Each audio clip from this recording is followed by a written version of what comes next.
Bueno, hermanos, muy buenas tardes. Espero que todos se encuentren muy bien y que ahora que venían para la iglesia hayan podido venir de la mejor forma posible y no haya pasado ningún inconveniente ni nada por el estilo. En esta tarde, el tema que traigo para compartir con ustedes se titula Una iglesia, una iglesia unida permanecerá. Una iglesia unida avanzará. Una iglesia unida va a dar fruto. Eso es lo que vamos a ver hoy. Y me gustaría que mientras les voy comentando un poco de ciertas cosas, me acompañen en sus Biblias para estar listos al libro de Primera de Corintios, para estar listos ahí cuando ya tengamos que leer el primer pasaje.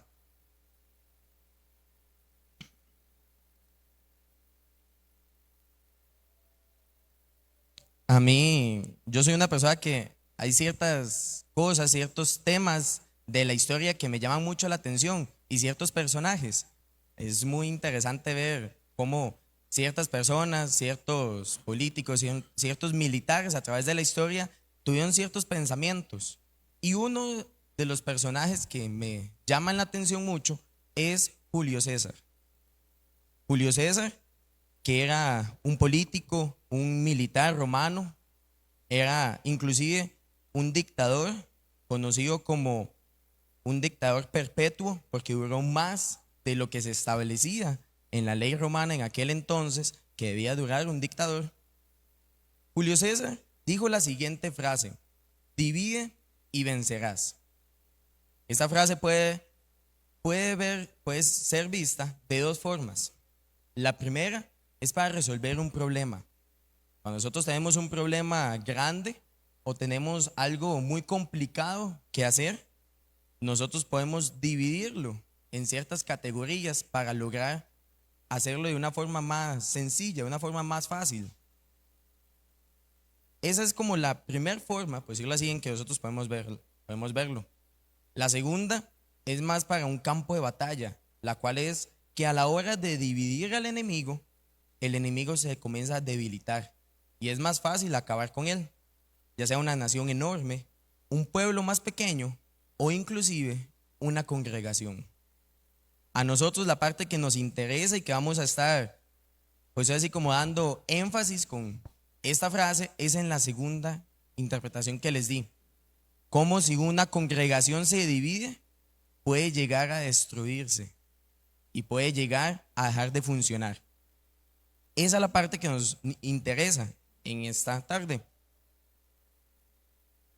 Tenemos dos formas de verlo, y ahí usted lo puede ver en la presentación. La resolución de problemas, dividir un problema grande lo hace más útil, más fácil, y en el campo de batalla. Y me gustaría leerles un pasaje.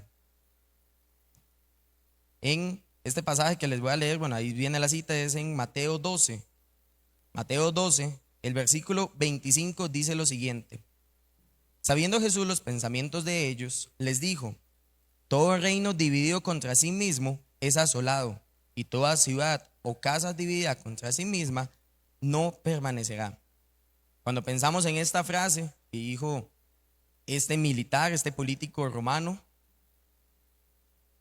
solemos pensar en esta segunda forma de ver la que les comenté: dividir un ejército, dividir un reino, dividir políticamente o estructuralmente a una congregación, un grupo de personas para lograr derrotarlos, para lograr conquistarlos hasta cierta forma.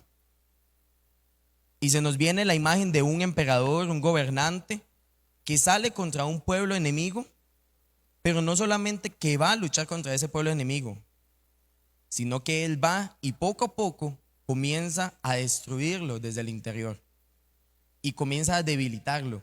Y de hecho en la Biblia vemos que sucede, inclusive en la Biblia se ha utilizado ese método. En el Antiguo Testamento, cuando el pueblo de Israel es capturado por Babilonia, el emperador babilónico, el rey de Babilonia, toma a ciertas personas de Israel, las lleva a Babilonia, les enseña, los adiestra, les cambia el nombre inclusive, como pasó con varios personajes de la Biblia muy conocidos, como Daniel, que fue llevado, le cambiaban el nombre, y era porque a ellos los enseñaban para hacerlos adquirir la cultura de Babilonia. Y cuando los volvían a Israel, desde el interior, poco a poco, ese pueblo se iba a ir disolviendo y iba teniendo la personalidad, la cultura y las creencias y actitudes que tenía Babilonia. Y en el Antiguo Testamento lo podemos ver, pero no solamente en un campo de batalla o para conquistar un reino o una nación, sino que también eso puede suceder en una congregación, donde poco a poco ciertos problemas, ciertas cosas pueden ir haciendo que una congregación se desmantele, se disuelva y quede completamente extinguida. Y hermanos, yo siento que eso es un riesgo muy grande. Y gracias al Señor en la congregación de nosotros, en nuestra iglesia, han ocurrido tal vez ciertos problemas, ciertas cosas entre hermanos de la iglesia y se ha logrado solucionar. Y se ha logrado llevar digamos, salir de ese problema y que todo se resuelva. Pero hay congregaciones que lamentablemente dentro del compañerismo de nosotros no se ha logrado que eso suceda así. No se ha logrado que eso pase. Y se han visto disueltas por completo y hay lugares enteros, personas que asistían a la iglesia fielmente, que tal vez se quedaron sin una iglesia. Y eso es algo muy lamentable. Y como les digo, tal vez aquí no ha llegado a ese punto. Pero como veíamos, de hecho el día de ayer en la sociedad de jóvenes que Juanjo nos decía, y en ciertas ocasiones el pastor lo ha dicho de cierta forma, es mejor tomar convicciones y prevenir antes que llegue a suceder. El viernes, de hecho, también en la sociedad de mayores veíamos eso, es mejor tener una convicción antes de que llegue ciertas situaciones y así lograr evitar que muchos errores, muchos problemas de la vida lleguen a suceder y lleguen a pasar. Y esto puede pasar muy seguido y no solo es una división como la que normalmente llegamos a pensar, una división de criterios donde nadie está de acuerdo. Y de hecho la Biblia lo dice en el libro de Amós, ¿cómo andarán dos personas si no están de acuerdo? ¿Cómo dos personas pueden andar juntos si no están de acuerdo con lo que piensan, con lo que hacen o con lo que enseñan inclusive? También puede ser una división causada por la falta de compromiso. Y ahí es donde sucede o donde todo recae sobre una sola persona. Y entramos al problema de una división causada por la falta de responsabilidad. Llegamos y tenemos mucho ruido, por decirlo así, que podemos decir también que ese ruido es un conflicto de criterios. O más bien podemos irnos al otro extremo y decir que hay silencio, que es una falta de compromiso por completo. Y estas dos cosas llevan a un solo resultado, una muerte institucional. Una congregación se desmantela no solo cuando hay peleas, sino cuando la responsabilidad recae sobre una sola persona y tal vez esa persona lo está haciendo bien y lo está haciendo de todo corazón para el Señor. Pero si solo una persona de todo un equipo trabaja en llegar a una meta, en llegar a un fin, no se va a lograr, porque hay cosas que una sola persona no puede hacer. Hay ciertos ministerios en la iglesia que necesitan más de una persona. Por ejemplo, las clases de los niños, domingo en la mañana, domingo en la noche y miércoles. Usted no puede poner a un maestro para todos los niños. Necesitamos todo un cuerpo de maestros para abarcar y enseñar correctamente a los niños que llegan a esta iglesia, y no solo hijos de alguno de los miembros, sino niños que vienen de ruta, que vienen sin padres, que vienen del mundo, y se les enseña constantemente, semana tras semana, la palabra de Dios. O durante el desarrollo del culto, la persona que está cantando no puede pasar las diapositivas, no puede estar en sonido al mismo tiempo, porque no lo va a lograr. Su atención no da para que pueda estar en todo. Y va a empezar a haber errores, va a empezar a pasar ciertas cosas. Y lamentablemente eso se ha llegado a dar en muchos lugares, que la responsabilidad recae sobre una sola persona. Debemos de tener cuidado y estar unidos como iglesia. como una sola congregación, como un cuerpo. Y esto implica más que estar en comunión los unos con los otros, aunque es una parte muy importante también. Pero esto implica que cada persona se comprometa a ayudar, que cada persona se comprometa a cumplir su parte en la iglesia. Y sí, eso es primero para los que sirven. Pero si usted dice, no, Randall, yo no sirvo, yo no estoy sirviendo en ningún ministerio, yo no estoy de maestro, no estoy de ujier, no estoy de sonidista, no estoy en esto, no estoy en lo otro. Y usted dice, yo vengo, yo me siento, escucho la enseñanza y ayudo en ciertos momentos, pero no estoy en un ministerio como tal sirviendo. Si usted dice eso, déjeme decirle que usted también tiene responsabilidades y usted también tiene que cumplir un rol dentro de la iglesia. Y si usted no lo cumple, no va a funcionar esta unidad que se llama el cuerpo de Cristo. Y en la Biblia lo vemos así. Pero en este momento, antes de continuar, acompáñeme a orar y poder poner toda esta enseñanza y lo que vamos a estar viendo en esta noche en las manos de Dios. Oremos. Dios Padre Celestial, en esta noche, oh Señor, venimos delante de tu presencia, oh Dios Padre, primeramente agradecidos porque nos has dado el privilegio tan grande de estar en tu casa, oh Señor, poder escuchar tu palabra, oh Señor, poder ser instruidos y guiados por ti, oh Dios Padre. Te pedimos que esta enseñanza de este momento, oh Señor, sea de edificación para cada uno de nosotros, oh Dios Padre. Tú sabes que en este momento yo soy un instrumento tuyo, Dios, nada más para transmitir las palabras a los hermanos, oh Dios. Pero antes de enseñarles a ellos, oh Dios, tú primero me hablaste a mí, me instruiste a mí, oh Dios, y me enseñaste a mí. Y aún mientras esté enseñando, Señor, lo que tú necesites que yo aprenda, lo voy a hacer. Y te pido, Señor, que esta enseñanza sea de bendición, oh Dios, para mi vida primeramente y para la vida de los hermanos, oh Dios, que no solo los que están presentes en este momento acá físicamente, sino, oh Dios, los que están viendo, oh Dios, la transmisión también. Te pedimos, oh Dios Padre, que nos cuides, oh Señor, en esta tarde, nos bendiga, oh Dios Padre. Te pedimos estas cosas en el nombre de tu Hijo amado, en el nombre de tu Hijo Jesucristo. Amén. Primera de Corintios capítulo 12. Vamos a ver lo que se conoce y lo que se llama directamente en el libro de Primera de Corintios como el cuerpo de Cristo.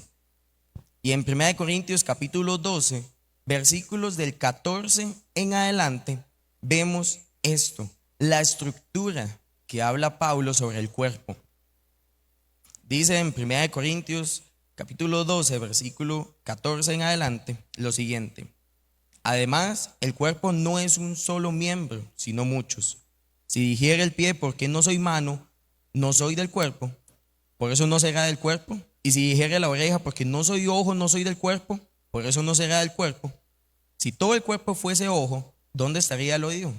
Si todo fuese oído, ¿dónde estaría el olfato?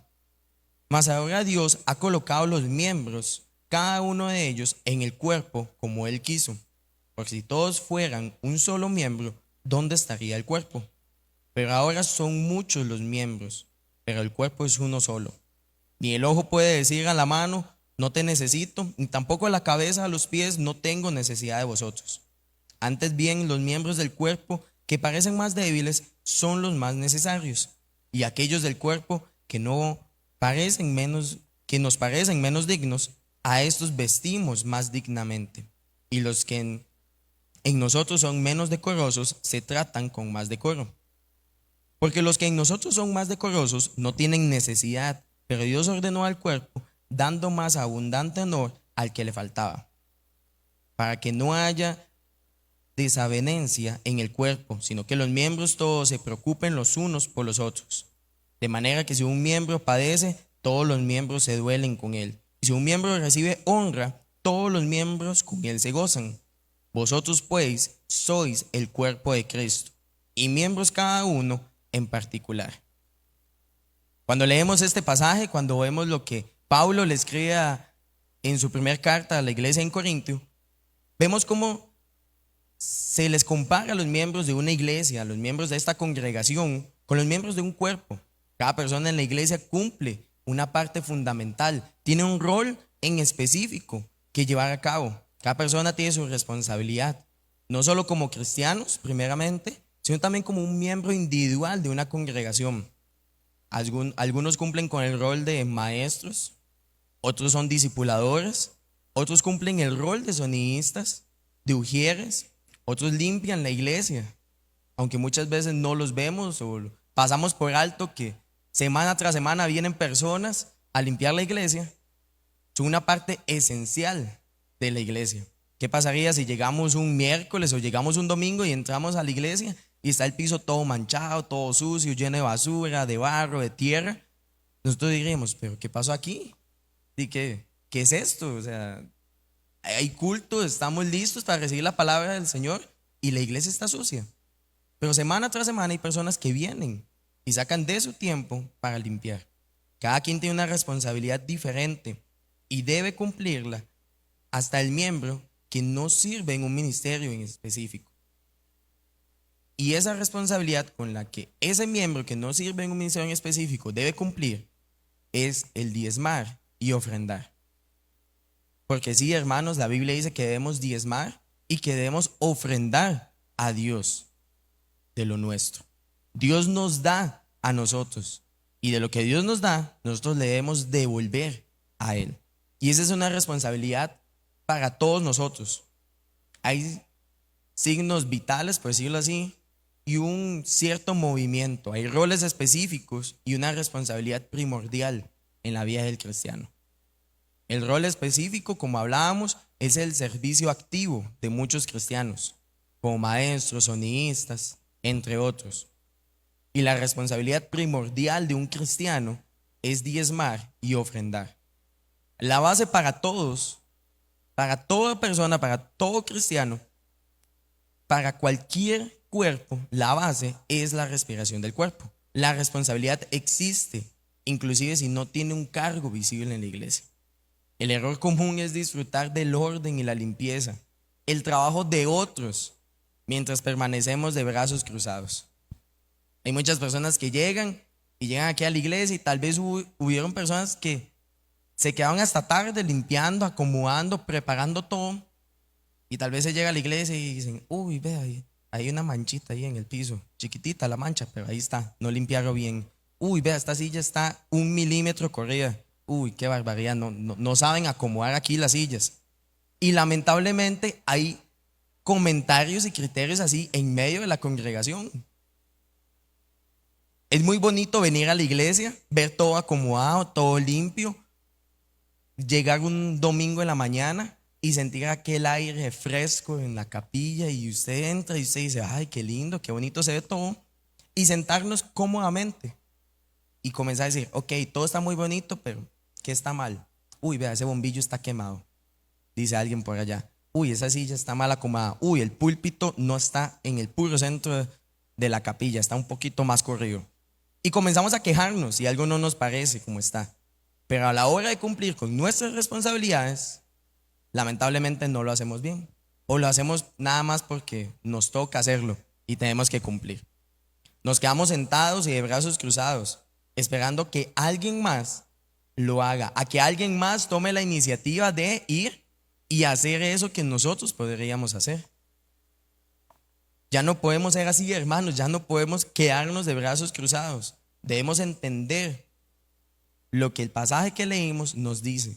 Cada persona tiene una función, cada persona tiene un rol que cumplir. Y en el pasaje que leímos, en el versículo 15 y 16, Pablo le dice a la iglesia, si dijere el pie porque no soy mano, no soy del cuerpo, por eso no seré del cuerpo. Y si dijere la oreja porque no soy ojo, no soy del cuerpo, por eso no será del cuerpo. Si usted dice, es que como no soy maestro, el domingo de la mañana, entonces no pasa nada si falto. O usted dice, es que yo soy maestro domingo de la mañana, vengo en la mañana, en la noche, y el miércoles es opcional si asisto. No, hermanos, todos debemos cumplir con una responsabilidad como cristianos. La Biblia dice en el libro de Hebreos no dejando de congregarse como algunos tienen por costumbre. Y sí, todos debemos venir. Y en este momento, les voy a ser honestos, hermanos, doy gloria a Dios y le agradezco por todas las personas que están acá en este momento, en capilla, y los que están atrás enseñando a los niños de esta congregación. Y hay personas que tal vez no vinieron por asuntos de salud. Hay muchas personas que tal vez fue por eso. Personas que tal vez salió un imprevisto de último momento que les quitó completamente la posibilidad de venir, y se entiende. Pero lamentablemente, como sucede allá en una iglesia de Indonesia, aquí no, jamás. Esta iglesia yo sé que no pasa, ninguna persona es así. Allá en Indonesia sí pasa. Y allá en China y todos esos lados. Y en esos lados hay gente que se quedó el día de hoy viendo el partido. Están ahí sentados en la casa, disfrutando, tomando un fresquito y todo, ahí tranquilitos viendo el partido. Pero como les digo, eso pasa allá, en otro lado, en otro país, en otro continente. Aquí no, jamás va a pasar eso, impensable que eso pase. Y lamentablemente, hermanos, llegamos a decir, es que si no soy esto, no, es que como yo no sirvo, como yo no estoy en ningún ministerio en específico, no importa si no voy, no importa si no llego. O lamentablemente decimos, no, es que hay más personas sirviendo en ese ministerio. Entonces, si yo falto o si no vengo listo, otra persona me puede cubrir.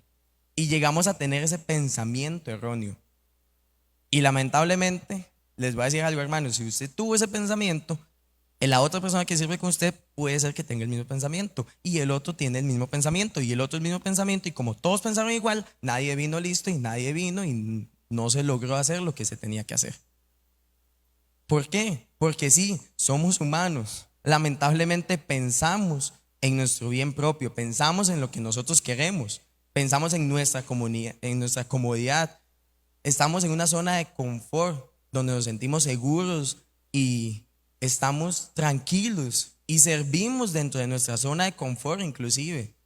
Pero nos sacan de ahí y nos ponemos hasta tensos y decimos, no, es que no, yo no quería estar en esto, es que yo estaba cómodo sirviendo ahí, pero es que usted me pasó aquí, ya no. Y lamentablemente, hermanos, eso es algo que no podemos hacer. Y hay el diagnóstico que un cuerpo puede llegar a tener erróneamente.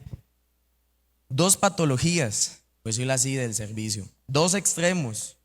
Dijo una persona, cualquier extremo es incorrecto. Y en este caso es igual. Tenemos un complejo de ser inferiores. Y decimos, como no soy maestro, no soy pastor, no pasa nada si falto. Y el resultado es que comenzamos a ausentarnos y tenemos una desconexión, no solo con la iglesia, sino la desconexión más peligrosa con Dios. Y está el otro extremo por completo, el complejo de superioridad, donde dice, no, es que si yo no estoy, no se logra. Sin mí, esto no sale adelante. Sin mí, esto va a salir fatal y no va a ser igual esto.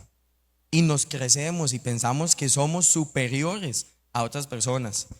Y comenzamos a tener rencor ante el relevo y cuando otra persona sustituye lo que hacíamos.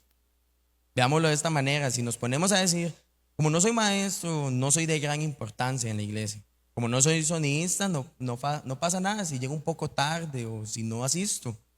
Como no soy el pastor, entonces la gente ni se va a percatar a qué hora llegué o si fui al culto siquiera.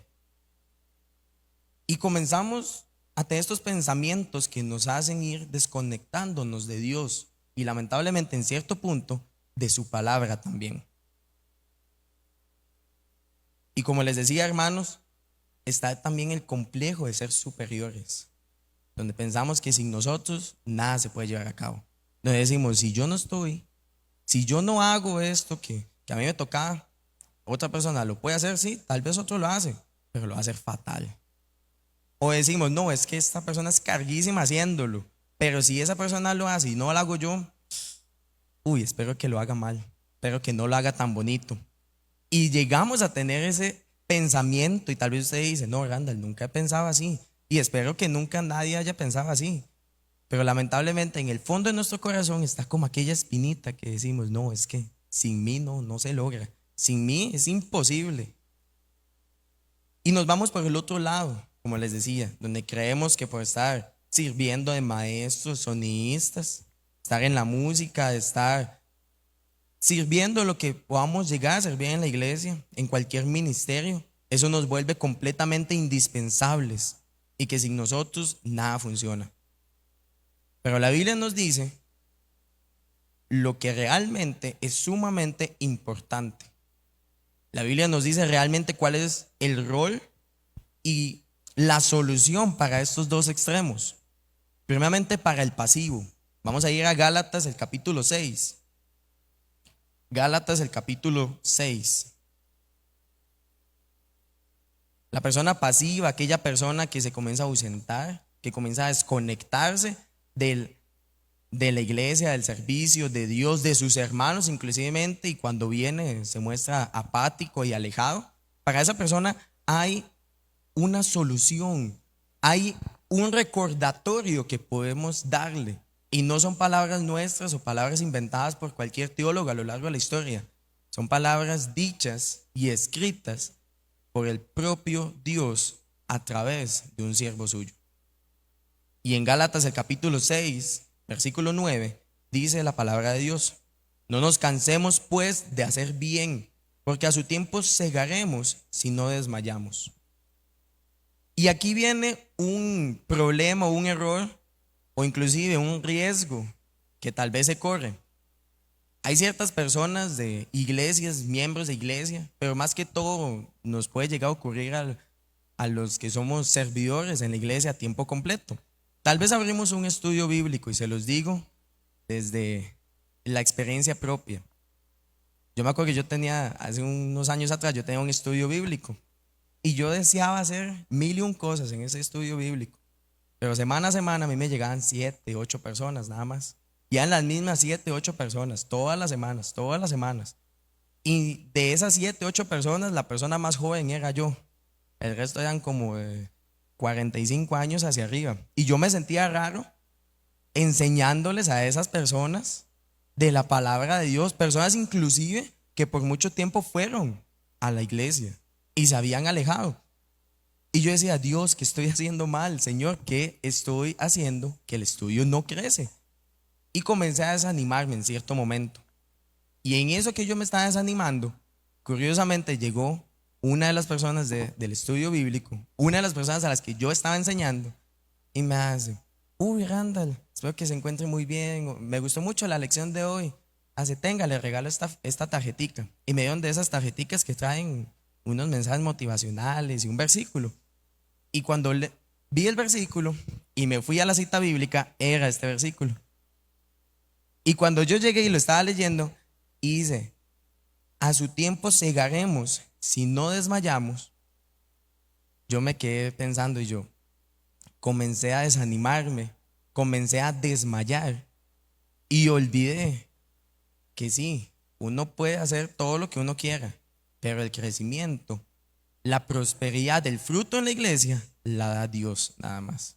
Y Dios la da a su tiempo y la da a su medida y como Él lo desea.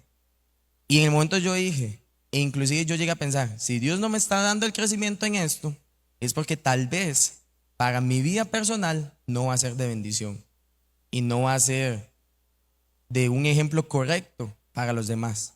Tal vez inclusive en ese momento pude llegar a vanagloriarme o llegar a sentirme superior, y Dios dijo: no, no, usted no puede llegar a esto. Y tal vez Dios puso un alto en el crecimiento de ese estudio bíblico. Y tiempo después, sí, por la gloria de Dios comenzó a crecer. Y llegó un momento donde éramos como 25 personas en el estudio bíblico. Y de esas 25, solo como 6 personas se mantenían fijas todas las semanas. Casi siempre eran personas nuevas. Y yo decía: gloria a Dios, porque están llegando personas nuevas a escuchar de su palabra, a escuchar lo que Dios tiene para ellos.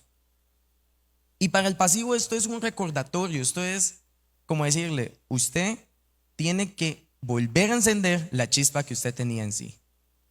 Aquel deseo, aquel ardor, aquel fuego que usted tenía, tiene que volverlo a encender y tiene que estar presente día a día. Y para el indispensable, aquella persona que es wow en la iglesia, aquel que es superior a todos según él, debemos recordar y debemos tener presente algo. Y vamos a ir a Filipenses. Filipenses el capítulo 2, versículo 3. Y lamentablemente, hermanos, como les digo, en estos dos extremos hay personas en todas las iglesias. En las iglesias estas de Arabia y de Nueva Zelanda y todo, hay personas así. aquí, por la gloria de Dios, yo no he visto a nadie así. Gloria a Dios, hermanos. Pero en Filipenses capítulo 2, versículo 3, la Biblia dice lo siguiente: nada hagáis por contienda o por vanagloria, antes bien con humildad, estimando cada uno a los demás como superiores a él mismo. Esto nos genera una persona que se cree indispensable, una persona que se cree superior, genera una división dentro de la congregación, no solamente por su propio pensamiento, sino por lo que los demás hermanos pueden comenzar a comentar. Tal vez este pensó una cosa y se lo dijo a este, y comenzó a hacerse un rumor sobre esta persona que se creía superior, y eso comenzó a envenenar el corazón de los hermanos de la congregación, y comenzó a generar un pensamiento incorrecto. Y déjeme decirle, hermano, que no solamente en esta situación pasa. Tal vez usted ve algo que a usted no le agrada o que usted desaprueba de otra persona, y lamentablemente, en vez de actuar como la Biblia dice y hablarlo con esa persona, vamos y lo hablamos con nuestro amigo de confianza que nada que ver con esa otra persona, y le decimos, y esa persona le dice al otro y le dice al otro y le dice al otro, y terminamos envenenando a todo un grupo de personas de la congregación por culpa de que nosotros no quisimos hacer las cosas a como la Biblia dice que hay que hacerlas. Y eso puede, y en serio, hermanos, se los digo, puede llegar a desintegrar por completo una congregación, por la simple razón de que una persona cree y se dice ser superior a los demás. La verdad es que hay muchas cosas en la vida, muchas cosas dentro de la comunión de una iglesia que puede llegar a generar esa separación entre sus miembros, entre el personal mismo de la iglesia, puede llegar a suceder. Y hay que tener mucho cuidado con esto, hermanos. Y hay que llegar a tener madurez espiritual y madurez personal para saber qué cosas usted tiene que hablar con otros y qué cosas tiene que llegar a decirle directamente a la persona: hermano, esto está mal o esto no me parece, hablémoslo y conversémoslo juntos. Y lamentablemente decimos: somos cristianos, soy un hijo de Dios realmente, pero lamentablemente lo decimos nada más por tener el título y no porque no lo ganamos, como en la misma Biblia un grupo de personas se ganó este título. Pero antes de ver este punto, me gustaría que me acompañen a Primera de Pedro. Primera de Pedro, el capítulo 4. Primera de Pedro, capítulo 4, versículo 10. Y recordemos algo, hermanos, cada uno cumple un rol fundamental dentro de la iglesia. Somos partes de un cuerpo donde la cabeza es Cristo, donde el principal es Dios, donde Dios dijo: yo soy el principal y los voy a guiar a través del pastor de su iglesia y a través de este y este hermano, y ahí se comienza a desglosar todas las autoridades dentro de la iglesia: el pastor, los maestros, los sugieres, aquellas personas que tienen un testimonio correcto, un testimonio de acuerdo a como dice la Biblia, y nos van guiando y nos van enseñando de acuerdo a la palabra de Dios. Y en 1 Pedro capítulo 4 versículo 10 dice: cada uno según el don que ha recibido, ministrelo a los otros como buenos administradores de la multiforme gracia de Dios. Y aquí, con este versículo, a mí me gustaría decirles algo. Como les decía antes, tal vez inclusive puede llegar a haber el miedo de que alguien nos reemplace. Y una vez yo leí una frase que decía: usted puede ser muy bueno, pero siempre hay alguien mejor a usted. Siempre, siempre va a haber alguien mejor a usted. Usted dice: uy, yo soy muy bueno, no sé, en matemáticas. Usted no es nada comparado a alguien de otro lado que es muchísimo mejor a usted. Usted puede decir: uy, no, Randall, es que yo soy el mejor haciendo esto. Déjeme decirle que hay alguien muchísimo mejor a usted. O inclusive, un pastor no puede llegar a decir: yo soy el mejor predicando, porque ahí han habido personas más preparadas y con las capacidades y dones dados por Dios para hacer eso, inclusive mejor que muchos otros. Y según este pasaje en Primera de Pedro, capítulo 4, nos dice que debemos ser humildes. En el versículo nos dice que debemos administrar a los guías a los demás, ministrar a los otros. Y eso también nos pasa a nosotros cuando ponen a alguien al lado nuestro a hacer algo que los dos podemos ir haciendo, pero tal vez el que pusieron conmigo es mejor de lo que soy yo. Y tal vez yo soy el encargado, y yo soy el encargado, pero él es mejor. ¿Cómo está el asunto? ¿Cómo sirve esto? Pero nos vamos apoyando, vamos creciendo juntos. Y déjeme decirle algo, hermano, que a mí una vez llegó un maestro mío de la iglesia y me dijo: mira, si usted es bueno en algo y a la par suya, a cargo suyo, ponen a alguien que es mejor que usted, pero usted es el que le da las órdenes, me decía ese maestro, eso es porque Dios ve que a usted le falta humildad y Dios quiere trabajar esa humildad en su vida. Y la mejor forma de hacerlo es: esta persona está a cargo suyo, sí, pero esta persona es mejor que usted haciendo esto. Entonces, usted no está en ese puesto de autoridad porque sea el mejor, sino porque la divina gracia y misericordia de Dios lo puso ahí. Y esa es la realidad. Y hay muchas personas que tienen miedo a ser reemplazados y por ese miedo generan división. Y está también otra parte donde debemos ser lo que decimos que somos. Debemos demostrar que somos cristianos realmente y no solo llegar a decir: yo sigo a Cristo y le recibí en mi corazón. Y sí, una persona nacida de nuevo, un hijo de Dios, es aquella que dice: yo recibí a Cristo y quiero imitarle. Pero un cristiano es el que imita a Dios directamente. Y cuando vemos el origen de esta palabra dentro de la Biblia, que es en el libro de Hechos, podemos ver cómo al primer grupo de cristianos que se les llamó de esta forma cristianos, era porque decían: es que ellos imitan en todo a aquel hombre que se llamaba el Cristo. Aquel que era el Cristo, ellos lo imitan en todo lo que él hacía, en su forma de ser, su forma de comportarse, su forma de servir, su forma de tratar a los demás. Ellos lo imitan. Entonces, como aquel era Cristo y ellos lo imitan, ellos son cristianos. Y déjeme decirle algo, hermano, y esto es algo que a mí me gusta mucho hacer, la aclaración y el hincapié. Usted puede ser un hijo de Dios y puede ser salvo, pero no por eso significa que usted es cristiano. El ser cristiano es imitar a Cristo en todo, vivir de acuerdo a como la Biblia dice que hay que vivir, ser a como su palabra dice que hay que ser. Pero si usted nada más dice que es cristiano porque ya recibió a Cristo y porque viene a la iglesia los domingos y eventualmente los miércoles, déjeme decirle que lamentablemente eso no es ser cristiano. Eso es ser un hijo de Dios que asiste y anhela escuchar su palabra. Pero si usted no vive de acuerdo a lo que usted escucha y le enseñan, no es un cristiano, lamentablemente. El origen de la palabra es pequeños cristos, y el término describía a quienes lo seguían, no solamente lo seguían, sino que lo imitaban. Ser uno en Cristo es lo que nosotros debemos desear llegar a ser. Y esto lo vemos en el libro de Romanos. Romanos el capítulo 12. Romanos el capítulo 12, versículos del 4 al 5. Dice la Biblia en Romanos 12, del versículo 4 al 5: porque de la manera que en un cuerpo tenemos muchos miembros, pero no todos los miembros tienen la misma función, así nosotros, siendo muchos, somos un cuerpo en Cristo, y todos miembros los unos de los otros.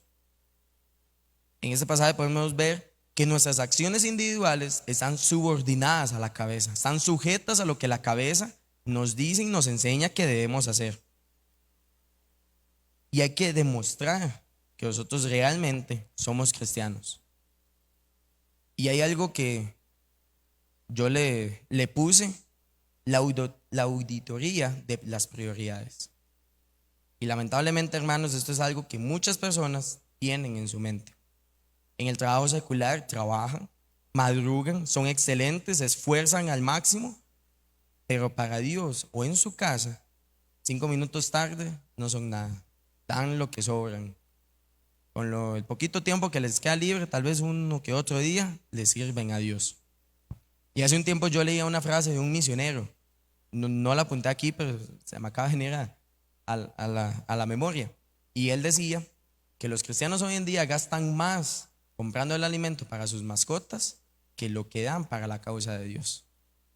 Y lamentablemente, hermanos, eso ha llegado a suceder. Nosotros debemos entender el significado de aquella frase que les decía al inicio: divide y vencerás. Si nosotros nos dividimos y nos saboteamos nosotros mismos internamente, solitos vamos a empezar a disolvernos. Y sí, tal vez queremos crecer y queremos llegar a ver la iglesia llena, y no por decir, wow, somos de las iglesias más grandes del compañerismo, más grandes de Costa Rica, sino que anhelamos ver la iglesia llena porque queremos decir, estamos llevando el evangelio y la palabra de Dios a toda persona alrededor de nosotros. Toda persona aquí en Cartago, en la zona de Agua Caliente, está escuchando y aprendiendo de Dios. Pero ¿cómo vamos a hacer eso si solitos nos estamos dividiendo? Si solitos nos vamos haciendo la zancadilla que evita que podamos avanzar correctamente. En una congregación, en la frase de Julio César de divide y vencerás, no se puede aplicar nunca. Eso nunca puede estar dentro de una congregación, hermanos. Hay que evitar que eso pase. Debemos amar la iglesia, la obra de Dios, pero no solo de palabras, sino también con nuestras acciones, con nuestros hechos. Muchas veces abrimos la billetera cuando venimos para la iglesia y decimos, y con cosas me alcanza para el arroz y los frijoles. Pero tal vez ese mismo día, más tarde, con menos plata, inclusive usted pasa por el centro de Cartago, una tienda, y ve algo que le gusta y usted, no, puedo acomodar un poquito la situación para comprarme eso que quiero. Y usted decide gastar en cosas seculares que gastar en Dios. Porque dice, nada más es si se da la ocasión o si pasa. O llegamos y vendemos 1001 cosas para comprar algo que deseamos, solamente no porque lo necesitemos, sino porque queremos tenerlo. Pero para Dios, o cuando hay algo grande o una iglesia necesita esa ayuda, nos hacemos los tontos y de la vista gorda y decimos, no es conmigo, es con otra persona. Los demás pueden apoyar, a mí no me toca. Y nos hacemos los que no escuchamos nada. Y lamentablemente, hermanos, ese pensamiento se puede dar dentro de nuestra iglesia. Cuando salimos a trabajar, madrugamos un montón. Cuando estamos en el trabajo somos excelentes, intachables, somos inclusive hasta de ejemplo para otros, pero en la iglesia, con costos, hay gente que sabe el nombre de nosotros. O en el ministerio que estamos, con costos se llega a dar. Y debemos tener la cultura de ser excelentes en todo, evitar esta mentalidad y decir, es para la iglesia, es importante. Dios lo merece y Dios pide de nosotros que eso sea así. Nosotros todo lo que hagamos, dice Colosenses, que debemos hacerlo de corazón para el Señor y no para los hombres. Si para un hombre trabajamos bien y hacemos las cosas bien, ¿por qué para el Señor no lo hacemos? ¿Por qué para el Señor damos menos? Es que es algo que no se puede llegar a entender, hermanos. No hay excusa, no hay forma de explicarlo para que tenga lógica. Si para alguien afuera que no conoce inclusive de Dios, muchas veces trabajamos y hacemos todo bien, ¿por qué para Dios somos mediocres y no hacemos las cosas correctamente? Nuestro compromiso con Dios es un reflejo de lo que nosotros mismos pensamos y dejamos que entre en nuestro corazón sobre Dios. Si usted, hermano, usted lee este libro todos los días, si usted está en comunión con Dios todos los días, lo que entra en su mente y en su corazón va a ser el reflejo en sus acciones. Y si usted no está con Dios día a día, sus acciones lo van a reflejar un montón. Y en sus actitudes y su forma de ver el ministerio va a ser así. Y hay un mito, hermanos, que yo he escuchado y a mí me lo dijeron cara a cara. Llegó una persona una vez y me dijo, es que usted es obrero a tiempo completo, a usted le toca. Usted es obrero a tiempo completo, eso le corresponde a usted, a mí no, eso no es para mí. Y eso es un mito del tiempo completo, le puse en la enseñanza. Es la verdad es que darlo todo es el estándar para cualquier cristiano, es el estándar para cualquier persona que entienda la gracia de Dios, que entienda el sacrificio que Dios hizo por nosotros. Si comprendemos lo que Dios hizo por nosotros, devolverle nuestras vidas, tiempo, recursos, nuestro amor, nuestra fidelidad, es la única respuesta lógica que debemos tener hacia Él. Y hermanos, les voy a ser honestos. Hay una frase que a mí me gusta mucho de un misionero. Hay dos frases que traigo el día de hoy para compartir con ustedes. La primera es, si Dios es Dios y murió por mí, entonces ningún sacrificio que yo haga por Él es demasiado. Y en la mañana cuando el pastor dijo la frase de esta persona que dijo, no, yo voy a hacer el sacrificio por llegar el domingo, hasta me sentí raro de escucharlo. Nosotros no sacrificamos nuestro tiempo. Dios se sacrificó por nosotros y nosotros respondemos en lealtad a Él. Nosotros, por el amor y el agradecimiento que tenemos hacia Él y entendiendo que nada de lo que nosotros hagamos es suficiente para agradecerle, nosotros decimos, voy a su casa, estoy con Él, leo de su palabra y le sirvo a Él, me entrego a Él, me desgasto para Él día a día. Y otra frase de un misionero dice que la gran comisión se hace con los pies de los que van, las rodillas de los que oran y las manos de los que dan. Tal vez usted dice, yo no puedo ir al campo misionero. Y tal vez es cierto, el trabajo de algunos, la vida de algunos les impide ir a ciertos lugares, a otro país, a ser misioneros. Pero sus rodillas día a día orando por la obra de Dios, eso también es la gran comisión. Las manos de las personas que dan semana a semana, quincena a quincena o mes tras mes, dependiendo de cómo usted lo esté dando, para misiones, para el propio templo de nosotros, para ministerios como Avance Radio, el seminario, el campamento. Las personas que dan con amor, con gozo, con anhelo, esas personas también están cumpliendo la gran comisión. El mandato final, hermanos, y ya con esto termino la enseñanza en esta noche. El mandato final para todos nosotros lo podemos ver, o yo lo pude ver en Juan el capítulo 17. Y me gustaría que me acompañen, hermanos, a este pasaje, ya para finalizar. Juan el capítulo 17, el versículo número 21. Para que todos seamos uno, dice este pasaje. Dice la Biblia en el Evangelio de Juan, capítulo 17, versículo 21, para que todos sean uno, como tú, oh Padre, en mí y yo en ti, que también ellos sean uno en nosotros, para que el mundo crea que tú me enviaste. El propósito aquí en la tierra no es ser bonitos, no es como nos dicen en la escuela, que nosotros nacemos, crecemos, estudiamos, trabajamos y morimos. Ese no es el propósito, ese no es el sentido de la vida. El sentido de la vida es alabar y exaltar el nombre del Señor día a día. Y tal vez yo no estoy en un ministerio en específico, pero ese es su responsabilidad, ese es su rol. Segundo, comprométase con sus recursos. Y no hablo solamente de recursos materiales, hermanos, no me malentienda. Estoy hablando de recursos materiales, en sus recursos de tiempo, en sus recursos físicos, hablando de sus fuerzas, su propio cuerpo, poniéndolo para Dios. Y yo lo veo, los sábados que hemos trabajado aquí en el proyecto de la cocina, hay hombres que vienen, sacan de su tiempo y ponen su propio cuerpo y lo llevan hasta un punto que tal vez en ningún momento atrás lo hubiesen llevado. Y hay uno de los señores que está trabajando que dice, en mi vida había tocado una pala. Con costo sabía que era una pala por una foto. Nunca había tocado una pala. Y ahora dice, ya no me van a, dice palabras de él así, literales, ya no me van a chulear cuando vea que están haciendo una mezcla. Ya aprendí a hacer una mezcla y la hago mejor que cualquiera, aquí dice él ahora. Y él está orgulloso de cómo él está haciendo las cosas. Y hermanos, debemos estar orgullosos de gastarnos por Cristo. Debemos estar orgullosos de servir y alabar el nombre del Señor con nuestro esfuerzo, nuestro cuerpo, nuestros talentos y nuestros dones. Ese debe ser nuestro contentamiento, debe ser nuestro anhelo día a día, hermanos. No hay otra forma de servirle a Dios. Hay una frase que dice que podemos servir sin amar a Dios, pero no podemos amar a Dios sin desearle servir. Y eso es cierto, hermanos. Y por último, el tercer punto, sea uno con el cuerpo. Y sea uno con el cuerpo en su servicio, en su relación con los demás hermanos.